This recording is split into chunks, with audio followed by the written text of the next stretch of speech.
모나리자, 피에타, 진주 귀걸이를 한 소녀. 수세기 동안 예술가들은 그들의 놀라운 아름다움을 표현한 작품으로 서구 사회의 질을 높여왔습니다. 야경, 생각하는 사람, 로키 산맥, 레오나르도에서 렘브란트, 그리고 비어스타트에 이르기까지 미술의 거장을 따라 최고가 되어온 그들은 우리에게 영감을 주고 마음을 움직이며 감동을 주는 작품들을 만들어 왔습니다. 그리고 그들은 스스로 최고 수준의 우수성을 지켜왔고 더 높은 수준을 열망하며 그들의 작품을 향상시켜왔죠. 그런데 20세기로 가는 도중 예술계에 이상한 일이 일어났습니다. 이전에 심오하고 고무적이며 아름다웠던 것들이 어느새 새롭고 색다르며 추한 것으로 대체되었죠. 오늘날에는 우스꽝스럽고 무의미하며 아주 불쾌한 것들이 현대 미술의 최고로 여겨지고 있습니다. 미켈란젤로는 바위를 사용해서 다비드의 상을 조각하였죠. 그러나 오늘날 로스앤젤레스 주립미술관은 총 340톤의 바위 하나를 전시해 놓고 훌륭한 작품으로 평가하고 있습니다. 이것은 오늘날 예술의 수준이 얼마나 형편없이 떨어졌는지를 보여줍니다. 1000년 동안 이루어온 예술의 완전함과 탁월함이 오늘날에는 왜 사라져버린 것일까요? 사실은 사라진 것이 아니라 배제되고 있는 것입니다. 19세기 말부터 시작된 인상파라 불리는 부류들은 프랑스 예술의 권위와 고전적 기준에 대한 요구에 반항하였습니다. 그들의 의도가 무엇이었든지 새로운 현대주의자들은 객관적인 미적 기준 대신에 상대적인 관점을 선호하고 있습니다. 그 관점은 아름다움이란 보는 사람들의 눈에 달려있다는 사고방식입니다.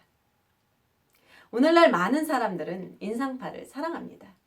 그리고 대부분의 혁명과 마찬가지로 인상파의 제1세대 또는 동시대의 사람들은 적어도 예술의 진정한 가치를 잃어버리지 않고 간직하고 있었습니다. 모네, 르누아르, 그리고 드가는 그나마 규율된 구도와 완성된 솜씨를 유지했지만 그 후에 나타난 각각의 새로운 세대에서는 점차적으로 고전적 수준이 감소되었고 결국 남은 것은 오직 개인적 표현들 뿐이었습니다. 위대한 미술계 역사가 제이콥 로젠버그는 예술의 우수성은 단순히 개인적 의견만이 아니라 객관적으로도 고도의 평가가 가능하다고 말하였습니다. 그러나 보편적이고 고전적인 기준에 따른 예술적 우수성에 대한 개념은 현재 공개적으로 비웃음거리가 되거나 주로 강한 반대에 직면하곤 합니다. 그 반대편에 서 있는 사람들의 질문 중 하나가 어떻게 미술이 객관적으로 측정되는가입니다. 이에 대한 답으로 보편적인 기준에 의해 산출된 예술적 작품들과 상대주의에 의해 생산된 작품들을 비교해보면 쉽게 알 수 있을 것입니다. 보편적 기준에 의해 만들어진 작품으로는 비너스의 탄생, 그리고 죽어가는 갈리아 등이 있습니다. 그러나 상대주의에 의해 만들어진 것은 소똥과 포르노 이미지로 만든 신성한 성모 마리아, 또 웅크리고 소변을 보는 여자 경찰을 표현한 것으로 당선된 조각상 페트라를 세상에 내어놓았습니다. 그 조각상 바닥에는 소변을 표현한 합성 물질로 가득하죠. 만약 미적 기준이 없다면 우리는 작품의 우수성을 혹은 열등함을 결정할 방법이 없을 것입니다. 어느 교수가 재능 있고 교육을 잘 받은 미술 졸업생들에게 테스트를 하였습니다. 잭슨 폴록의 그림을 분석하고 그것의 좋은 점이 무엇인지 설명하라는 것이었죠. 처음으로 그 작품을 대한 학생들은 대담하고 연상적이며 자유롭고 일정치 않음 속에서의 완전한 균형을 이루었다고 감탄하였습니다. 그러나 실제로 그 그림이 미술 스튜디오에서 사용하던 앞치마와 가까운 수준임을 보고 나서는 객관적인 기준으로 평을 할 수 있었죠. 객관적인 기준에 반대하는 또 하나의 질문은 누가 그 작품의 우수성을 결정할 것인가입니다. 만약 우리가 지적으로 솔직하다면 우리 모두는 직업적인 전문가들의 지식을 인정하고 의존할 수 있다는 것을 알고 있습니다. 올림픽에서의 피겨스케이팅을 예로 들어보죠. 피겨스케이팅의 경기는 그 분야의 직업적 전문가들인 심사위원들에 의해 예술적 완성도가 판정됩니다.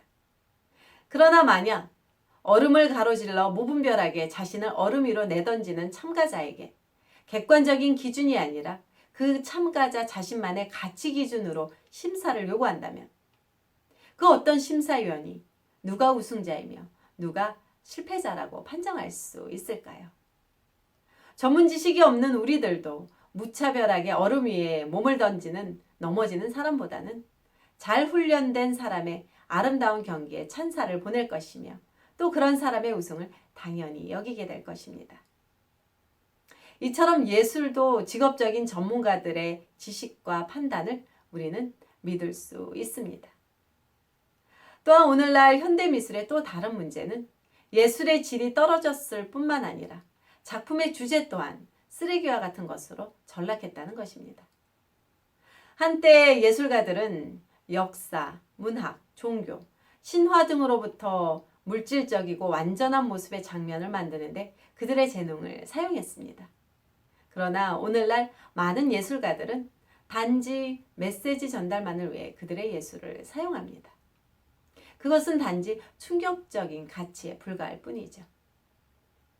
과거의 화가들 또한 그 시대의 메시지를 전달했지만 그들은 작품의 시각적 우수성을 절대 희생하지 않았습니다. 오늘날의 이런 문제들은 예술가들의 잘못일 뿐만 아니라 소위 예술 단체에도 똑같은 잘못이 있다고 보아야 합니다. 즉 박물관장이나 갤러리 주인들 그리고 이런 쓰레기의 제작들을 장려하고 재정적으로 가능하게 하는 비평가들이 바로 그들입니다. 그들은 단순히 낙서한 것을 입선시키고 천재적이라고 호평합니다. 지저분한 것을 장려하고 그것을 의미 있는 것이라고 말하죠. 그들은 하나의 바위덩어리에 $10,000를 쓰고 그것을 예술이라고 평합니다. 그러나 우리는 이런 악취미의 피해자가 될 필요는 없습니다.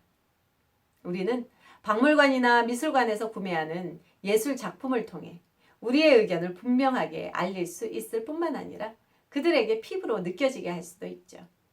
결국 미술관은 다른 분야처럼 사업체이기 때문입니다. 만약 상품이 팔리지 않는다면 그것은 더 이상 만들어지지 않을 것입니다.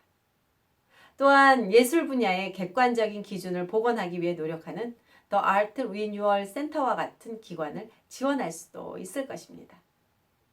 그리고 학교에서 고전 예술 감상을 가르치는 것을 지지할 수도 있겠죠. 이제 예술계에까지 객관적인 기준을 무너뜨리고 상대적인 기준을 적용하는 시대가 되었습니다. 이것은 우리에게 올바른 가치관의 정립이 얼마나 중요한가를 보여주는 또 하나의 증거일 것입니다. 핸더슨 신학대학교 김에스더였습니다.